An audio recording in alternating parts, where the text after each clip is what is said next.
Riot police were deployed in Xiahe during the day, along the main street and across town. After demonstrations by monks yesterday, today ordinary Tibetans hurled rocks through the windows of Chinese-owned businesses and government buildings. Some Tibetan bystanders were reportedly beaten by the police.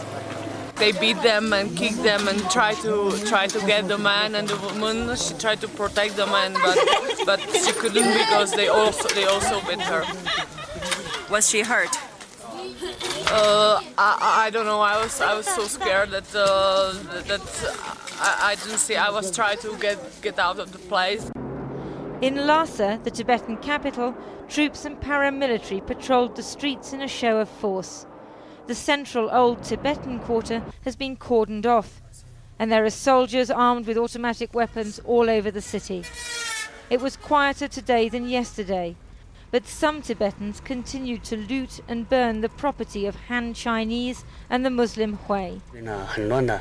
It was chaotic. There were a lot of Tibetans. They were attacking any ethnic Chinese people they saw, maybe because they're unhappy with the government.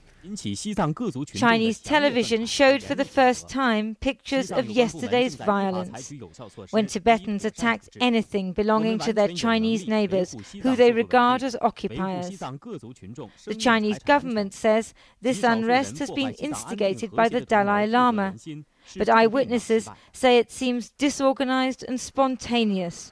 Even middle-class Tibetans are taking part.